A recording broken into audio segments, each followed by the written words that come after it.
Hey everyone, welcome back to the channel. Today I'm going to walk you through how to add interactive buttons to your Power BI reports. It's a super useful feature that can really level up your dashboards, making them more dynamic and user-friendly. By the end of this tutorial, you'll know exactly how to create and customize a button that responds to clicks, hovers, and more. So your reports not only look great, but also offer a better experience for your users. Let's dive right in. So first up, make sure you've got Power BI open and your report loaded. If you're new to Power BI, don't worry, everything we're doing today is straightforward, and I'm here to guide you through each step. Start by heading over to the Insert tab at the top of your Power BI window. This is where you'll find all the tools to add new elements to your report, sort of like decorating a cake with all the fun toppings at your disposal.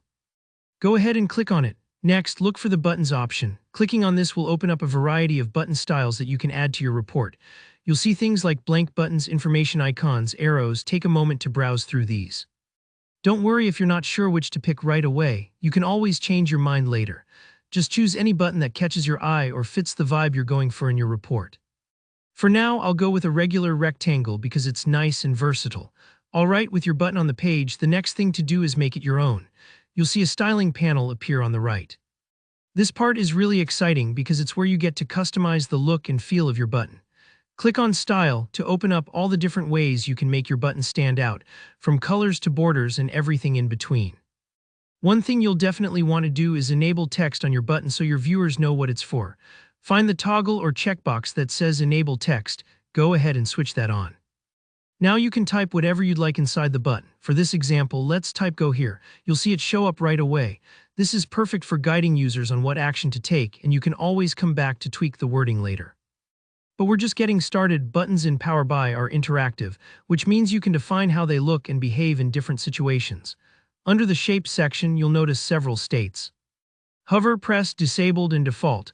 Take a second to think of these like mood settings for your button. For instance, the default state is how the button appears most of the time. Hover is what users see when they mouse over the button, making it clear that it's clickable. Press is the look it takes on when being clicked, and disabled shows when the button isn't currently active.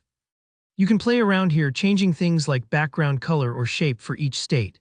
Maybe change the default to a soft blue, brighten it a bit on hover, and use a darker shade for when the button is pressed. This feedback really helps users know their clicks are registering. If you want to really make your button pop, you can even change the overall shape at any time by choosing a different style, like rounded corners or circle shapes. It's completely up to you and what matches your report design. Lastly, let's add those finishing touches that can make a big difference. Still in your button settings, find the General section and click into Effects. Here, enable both shadow and border. Adding a subtle shadow can give your button a sense of depth, making it stand out against your report's background, while a border can add just the right amount of definition. Sometimes these little details really help your interactivity feel polished and professional. And that's it. You've just created an interactive button in Power BI, complete with custom states and visual flair.